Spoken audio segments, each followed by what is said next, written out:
Krishna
জানেন উৎসবের এটা কোন রোববার Krishna Krishna Hare Hare Hare Ram Ram Ram Hare Hare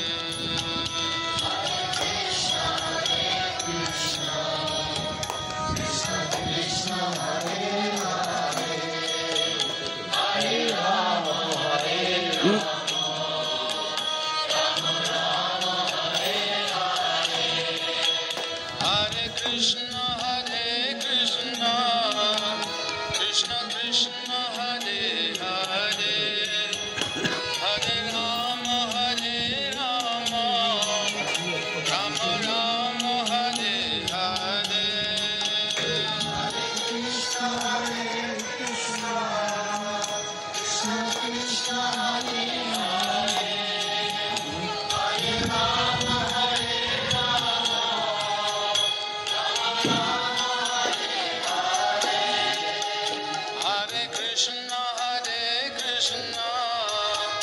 Krishna Krishna Hare Hare Hare Rama Rama Rama Hare Hare Hare Krishna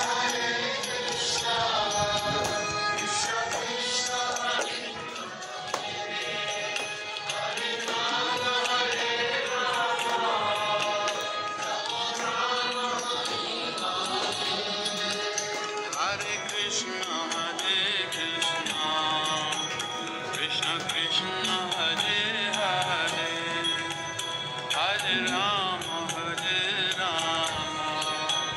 Rama Rama Hare Hare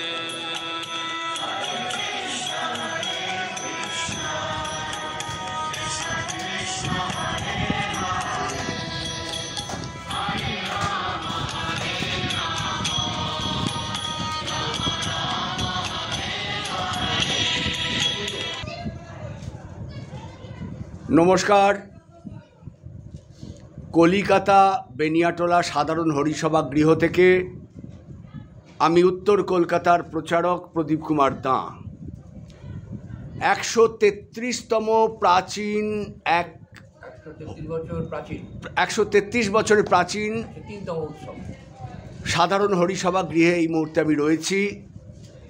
একটু আগে আপনারা দেখলেন যে হরিসভা গৃহ খুব সুন্দর আলো বেলুন বা আরও ঝুমকি সমস্ত দিয়ে সাজানো রয়েছে।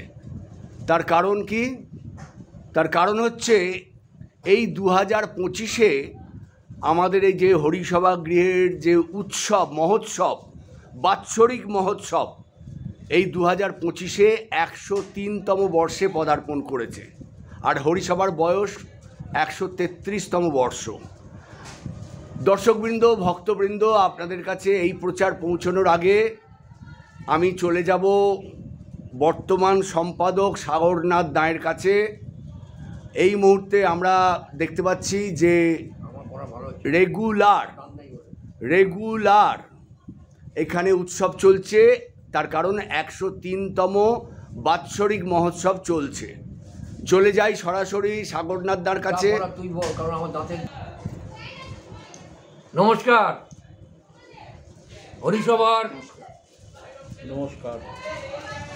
হরিসভার জন্মবয়স 133 বছর। এই 133 বছর ধরে হরিসভার আমাদের দরজা খোলা হচ্ছে এবং জানালা খোলা হচ্ছে এবং প্রতিদিন পাঠ কীর্তন ইত্যাদির মাধ্যমে ধর্মীয় যে সমস্ত আমাদের আচার আচরণ তার মাধ্যমে 133 বছর আমরা কাটিয়ে গেলাম। অনেক প্রতীকের হাত ধরে আমরা আজকে এই 133 বছরে উপনীত হয়েছি। বহু গুণীজন বহু মানুষ এই হরিসভার সঙ্গে ছিলেন এবং তারা যদিও আজ প্রয়াত হয়েছেন গঙ্গা লাভ করেছেন, তবুও তাদের কীর্তি তাদের পথ অনুসরণ করে বর্তমান প্রজন্ম এই হরিসভার কাণ্ডারি চালিয়ে যাচ্ছেন। আমরা ভালো করে জানি অতীত বাদ দিয়ে বর্তমান কোনো দিন আলোকিত হয় না। তা বর্তমানকে ধরে রাখতে গেলে অতীতকে অবশ্যই আমাদের স্বীকার করতে হবে, অতীতকে অনুসরণ করতে হবে। তাই যেসব পথিকৃতগণের হাত ধরে আজ আমরা 133 বছরে পদার্পণ করেছি, আজকের 103তম বার্ষিক অনুষ্ঠানের দিনে আমরা শ্রদ্ধার চিত্তে আমরা তাদের স্মরণ করছি। এবং 133 বছর জন্মবর্ষ হলেও আমাদের উৎসব আরম্ভ হতে আমাদের দেরি হয়েছিল আরও 30 বছর, অর্থাৎ 103 বছরে আমরা এই বছরে পদার্পণ করলাম মহোৎসবেতে। এটা প্রতি বছরই আমাদের এই উৎসব সম্পন্ন হয় এবং হরিসভার গৃহটি আমরা আলোকমালায় সজ্জিত করি।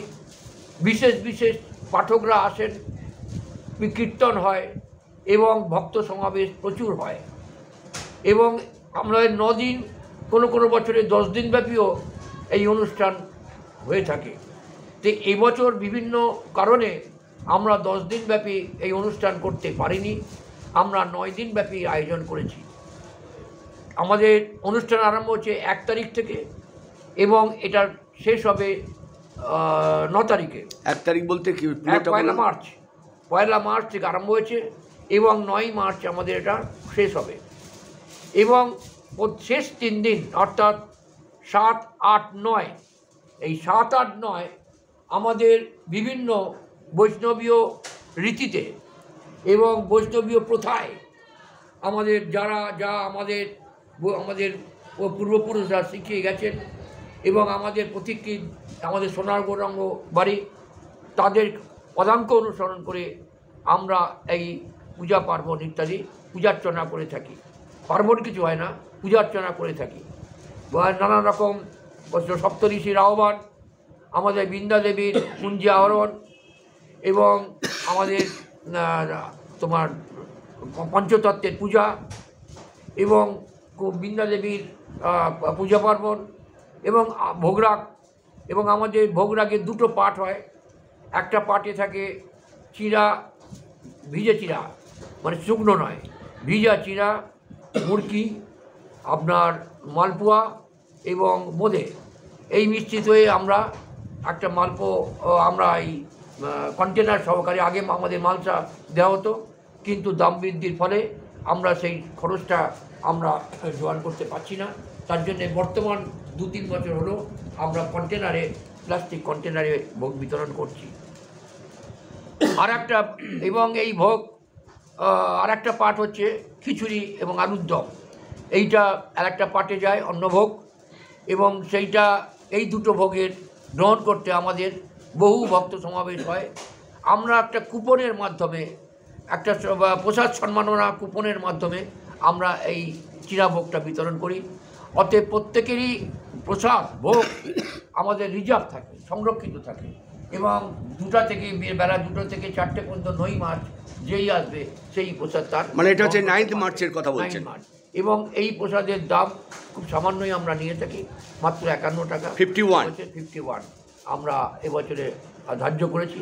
এই 51 দিয়ে 2টো বড় মালপো, বোঁদে, চিড়ে, মুরকি ইত্যাদি মিশিয়ে, মানে আগে থাকতে কুপন কাটতে হবে, এইভাবে আমরা করে আসছি। এছাড়াও আমরা এই যে তিথিটা, এই তিথিটা হয় আমাদের পূর্ণিমা তিথিতে, মানে শুক্লাপক্ষে আরম্ভ হয় এবং এটা দোলের যে আমার দোলযাত্রা উৎসব, সে দোলযাত্রার উৎসবে অনুসারী হয়।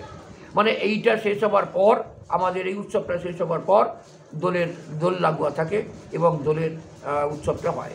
আমাদের গিয়ে গৌগোপাল আছেন, গোপালের পুজো দোলের দিন সকালে হয় এবং বৈকালে আপনার ভক্তরা এবং পল্লীবাসীরা এসে এখানে প্রত্যেকে পারস্পরিক পরস্পরকে আবির রঞ্জিত করে এবং গোপালের পায়ে আবির দেন। আমাদের মহাপ্রভু 6 ফুটের মহাপ্রভু আছেন, সেই মহাপ্রভুর পায়ে তারা আবির দেন এবং তাদের ধর্মীয় আচরণ তারা সম্পন্ন করে এবং ধর্মের আবেগে তারা উন্মাদ হয়ে ওঠে এবং সকলে খুব সন্ধ্যেবেলা তারা খুবই ধর্মাপ্লুত হয়ে ওঠে। এছাড়া যেটা আমাদের খুব আকর্ষণীয় উৎসব, সেটা হচ্ছে যে আমাদের একটা দোললীলা কীর্তন পরিক্রমা উৎসব হয়। দোলের একটা বিশেষ গান আছে, সেই গান 6টা স্ট্যান্ডায় ভাগ আছে, সেইটাকে নিয়ে আমরা ঐক্যতানে বিভিন্ন বাজনা সহযোগে এবং আলোক সজ্জিত হয়ে আমরা এই পল্লী নগর কীর্তন, এবং সেটা খুবই সুদৃশ্য হয়, সকলে খুব মনোরম হয়। কারণ কি, ওটা একটা সাদা ধুতি, সাদা পাঞ্জাবি এবং মহিলারা লাল পাড় শাড়ি এবং লাল ব্লাউজ পরিহিত হয়ে তারা সমস্ত পল্লী পরিক্রমা করে। বহু মানুষ কাউন্টবাচিতে আমাদের সঙ্গে সমাবেশ মানে আমাদের সঙ্গে যোগদান করে। তাই এই যে উৎসব, এছাড়া আমাদের অনেক আরও সারা বছর উৎসব হয়। বছরের প্রথমেই হয় রথ উৎসব, তারপরে হয় ঝুলন পূর্ণিমা, রাখি উৎসব, জন্মাষ্টমী, রাত পূর্ণিমা, নিয়ম সেবা উৎসব কার্তিক মাসে, দুর্গা একাদশী থেকে আমাদের জগদ্ধাত্রী পূজার একাদশী পর্যন্ত নিয়ম সেবা হয় এবং মাঘী পূর্ণিমা হয়। এই সমস্ত বিভিন্ন উৎসবের মধ্য দিয়ে আমাদের এই হরিসভার কর্মকাণ্ড বা চালু রয়েছে এবং সব পল্লীবাসী এবং সমস্ত ভক্তদের এবং আমাদের যারা সদস্য আছে তাদের অর্থানুকূল্যে আমাদের এই সমস্ত খরচ চালানো হয়। মাননীয় সম্পাদক, আপনাকে জিজ্ঞেস করবো, আজকে হচ্ছে ইংরাজির 3 তারিখ 3 মার্চ, আগামীকাল থেকে মানে আজ অবধি তো অনুষ্ঠান হয়ে গেল, এখন তো আর বললে হয়তো ভক্তরা আসতে পারবে না। আগামীকাল থেকে কি কি অনুষ্ঠান আছে, কোন কোন পাঠক, এইগুলো ডিটেলে বলে দিন। আগামীকাল আছে আমাদের, আগে বারটা বলুন, কি বার, তারিখটা বলুন। আগামীকাল 4 তারিখ, আগামীকাল 4 তারিখ 4 মার্চ এবং মঙ্গলবার। এই মঙ্গলবারে আমাদের পাঠক আছেন গোপাল ভাই এবং তারপরে আছে শ্রীমৎ স্বামী শ্রী নবব্রত ব্রহ্মচারী। সন্ধ্যে 7টায় আরম্ভ এবং তিনি গান এবং পাঠ, গান এবং কথায় কারণ হচ্ছে গানে কথায় তোমার পাঠ তিনি পরিবেশন করেন। খুবই মনোমুগ্ধকর হয় এবং খুবই তিনি আকৃষ্ট, মানে বহু ভক্তরা কারণ তার পাঠ শুনতে আসেন। আমাদের প্রায় ওভারক্রাউডেড হয়ে যায় এরকম অবস্থা। এবং 4 তারিখ পর 5 তারিখে আসেন সোনার গৌরাঙ্গ বাড়ির যিনি বংশধর নিত্যানন্দ বংশবতাংশ প্রভুপাত শ্রী বীরচাঁদ গোস্বামী মহাশয়, তিনি 5 তারিখে পাঠ করবেন। এবং 6 তারিখে আমরা ওই পূজা পার্বণের, যেহেতু 7 তারিখ থেকে আরম্ভ, সেই পূজা পার্বণের আয়োজনের জন্যে আমরা ওই 6 তারিখটা বিশ্রাম রেখেছি পাঠের, এবং আমাদের ঘরটা পরিষ্কার করতে হয়, পূজা পার্বণের জন্য একটা আলাদা আয়োজন করতে হয়, তার জন্য 6 তারিখটা বিশ্রাম থাকছে। এইভাবে আমাদের উৎসবের কর্মকাণ্ড 7-8, তারপরে 7-8, তারপরে 7-8 তো পুজো হয়। 7-এর দিনে 7 তারিখে অধিবাস হবে। অধিবাস হলে তারপরে রাত সন্ধ্যাবেলা অধিবাস হওয়ার পর পূজা হয় এবং শনিবার ভোর থেকে সূর্যোদয় থেকে অরুণোদয় থেকে আমাদের হচ্ছে ওই নামকীর্তন, নামকীর্তন হয় এবং সেটা আবার অস্তাচল পর্যন্ত এটা হয় এবং হওয়ার পর আমাদের 9 তারিখ রবিবার নামকীর্তন হয়। 9 তারিখে আমরা বিগ্রহ সহকারে বিগ্রহ সিংহাসনে বসে ত্রিচক্র জানে আমরা পরীক্ষা। সেটা টাইমটা সকাল 9:30টার সময়, মানে যে কেউ ওখানে অংশ নিতে পারে, অংশগ্রহণ করতে পারে। সকাল 9:30 খোল করতাল সহ আমরা পরিক্রমা করি। বহু আমাদের ভক্ত সেবিকা এবং মহিলা ভক্তরা তারা যোগদান করে এবং খুবই সুন্দর হয় এটা পল্লীবাসীকে। এটাই আমাদের চলে আসছে ধারাবাহিকতা, যেটা হরিসভার 103 বছর ধরে এইভাবেই আমরা চালিয়ে আসছি। আপনি কত বছর আসছেন এই হরিসভায়? আমি বিগত 10-15 বছর ধরে আসছি। এই অঞ্চলেরই মানুষ তো? হ্যাঁ, এই অঞ্চলে এই অনুষ্ঠানের সঙ্গে একবারে সক্রিয়ভাবে এই মুহূর্তে যুক্ত। এবং এই মুহূর্তে যে আপনারা যে সিনিয়র মানুষ হয়ে সাগরদার কাজকর্ম দেখেন, আপনারা খুব খুশি তো? খুব খুশি, বাস খুব খুশি। আর আপনার নাম? আমার নাম সুধাংশু দত্ত। কত বছর আসছেন এখানে? বছর 10-12। এবং গানের সঙ্গে আমি বিগত বছর 20 জড়িত আছি। এই অঞ্চলের মানুষ? এই অঞ্চলের মানুষ। এবং এই যে সাগরদার কাজকর্ম আপনারা মানে সঙ্গে আমরা সহযোগিতা করতে চেষ্টা করি সাধ্যমতো। হ্যাঁ, তাহলে ভক্তবৃন্দ আপনারা শুনলেন, জানলেন, দেখলেন। আপনাদের অপেক্ষায় আমরা রইলাম। 9 তারিখ আমাদের এখানে আপনাদের আসতে অনুরোধ করব।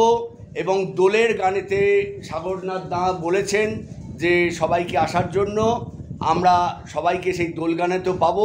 মনে হয় সাগরবাবু কিছু বলবেন, শুনি আরেকবার। আমাদের এই হরিসভা যদিও এটা ধর্মীয় সংগঠন, তবু এটা আমাদের রেজিস্টার্ড বডি। আমরা পশ্চিমবঙ্গ সরকারের সোসাইটি রেজিস্ট্রেশন অ্যাক্ট দ্বারা রেস্ট্রিকৃত। অতএব আমাদের এখানে অনেক নিয়মকানুন মেনে চলতে হয়, ঐতিহ্যবাহী অডিট হয়। এবং এখানে শুধুমাত্র হরিসভা হলো আমরা ধর্মাচরণ করি না, আমাদের ক্লারিক্যাল কাজ, অফিসিয়াল কাজ আমাদের সমস্ত কর্মীরা করে থাকে। কেমন যে এই সঙ্গে আপনাকে জানিয়ে রাখি যে অনেকে আছেন হরিসভায়, তাদের হয়তো প্রিয়জনের শ্রাদ্ধ কর্মাদি হয়তো অন্য জায়গায় করলেন বা এরকম কিছু একটা ব্যবস্থা আপনাদের থাকা। আমরা হরিসভার একটা ল্যাক অফ ফান্ডে আমরা ভুগছি, কারণ এখন সব কিছুরই মানে ঊর্ধ্বমুখী, কারণ আমরা অর্থের যোগান ঠিকমতো দিতে পারছি না। এই জন্যে বর্তমানে একটি কমিটি, সে কমিটি একটা সিদ্ধান্ত নিয়েছে যে আমরা এই হরিসভার দুটো গৃহ আছে আমাদের খুব বড় বড়, সেই গৃহতে আমরা যারা এটা প্রান্তিক যারা মানুষ তাদের প্রিয়জনের মৃত্যুতে তাদের এখানে শ্রাদ্ধ অনুষ্ঠান করবার আমরা অনুমতি দিচ্ছি, ব্যবহার করবার অনুমতি দিচ্ছি। আমরা এখানে তারা শ্রাদ্ধটা করে তারা খুবই কেমন হচ্ছে উপকৃত পান। কারণ এটা আর এখানে আর একটা জিনিস আছে যেটা আমাদের এখানে অর্থের সমাগমের জন্যে আমরা অনেকগুলো প্রকল্প আছে আমাদের এখানে। যেমন আমাদের এখানে ওই স্থায়ী ভাণ্ডার আছে, স্থায়ী ভাণ্ডারে আপনার প্রিয়জনের স্মৃতিতে আপনি টাকা দিতে পারবেন এবং সেই টাকার যে আসল সেটা আমরা কর্তব্য করি না, সেটাকে রেখে সুদটাকে দিয়ে আমরা এই বাতাসা, ফুলমালা, ঠাকুরের আয়োজন, পূজার আয়োজন এইসব করে থাকি। এছাড়া আছে প্রস্তর ফলক। এই প্রস্তর ফলক আমাদের হরিসভা গৃহের দেওয়ালেতে সমস্ত প্রস্তর ফলক হয়। আপনার প্রিয়জনের স্মৃতিতে আপনি প্রস্তর ফলক দিতে পারেন। সেটার জন্য যোগাযোগ করুন 9830289007 এই ফোন নম্বরে সেক্রেটারির সঙ্গে যোগাযোগ করুন। আপনি প্রস্তর ফলক বসাতে পারবেন, তাই আপনার অর্থদান। সাগরবাবু শেষ করব একটা দিয়ে যে আপনাদের যে গানের দু একটা কলি যদি একটু শুনিয়ে দেন এই থ্রু দিয়ে, একটু আপনাদের কথাগুলো বলুন। আমাদের কথা হচ্ছে আমাদের গানগুলো আমাদের খুবই ধ্রুপদ রাগের আছে। আমাদের রাগরাগিনীগুলো বিশেষ বিশেষ আছে। যেমন ধরুন টিদিব সুষমা লুটে রাঙে পায়, কারণ এটা হচ্ছে ধ্রুপদের। তারপরে ধামার আছে রাধারে রয়ে বামে গানগুলো আমি খুব একটু আমার তিদি পশু সোমা লুটে রাঙা পায় ফাগরে নুকনা। অতএব বুঝতেই পারছেন ভক্তবৃন্দ, যদি এই পুরনো দিনের গান অবশ্য যাদের কাছে যারা রচনা করেছেন বা যাদের কাছে আসল পাণ্ডুলিপি, তারা হচ্ছেন আমাদের মহাপ্রভুর বংশধর। তারা সেই গোস্বামী প্রভু যাদের মন্দির আমাদের এই পল্লীতে রয়েছে, সোনার গৌরাঙ্গ মন্দির। আমরা সেই গানের কলি হয়তো সাগরদার তার বয়সের ভারে মনে থাকে না, বিভিন্ন কাজে ব্যস্ত থাকেন। রয়েছেন সুধাংশু দত্ত, আর ওদিকে রয়েছেন আপনার নাম পূর্ণচন্দ্র রামবাবু। এইটা হচ্ছে গানের একটা টিম আছে, সেই তারা গান পরিচালনাটা করে এবং আমি প্রশাসনটা দেখি, আমি পরিচালনার মধ্যে থাকি। আমি এই এই টিমের মধ্যে আমার ঠিক মতন অংশগ্রহণ করা হয় না খুব, যার জন্যে এই গানের বিষয়টা আমার কাছে একটু অনভিজ্ঞতা রয়েছে। তাহলে গানের রিহার্সাল শুরু হচ্ছে কবে? গানের রিহার্সাল 1 তারিখ, 2 তারিখ থেকে অলরেডি শুরু হয়ে গেছে। 12 তারিখ পর্যন্ত চলবে, 13 তারিখে বিশ্রাম। তাহলে আপনি আমন্ত্রণ জানিয়ে দিন যদি কেউ আসতে চায়। যদি কেউ আসতে চান সেক্রেটারির সঙ্গে বা সুধাংশু দত্তর সঙ্গে যোগাযোগ করে আপনি গানে নাম নথিভুক্ত করতে পারেন। ধন্যবাদ সবাইকে। আরেকবার শুভরাত্রি জানাবার আগে প্রভুকে দর্শন করিয়ে সকলের থেকে বিদায় দিচ্ছি। উত্তর কলকাতার প্রদীপ কুমার দাঁ। জয় রাধে, জয় রাধে, জয় রাধে, রাধে।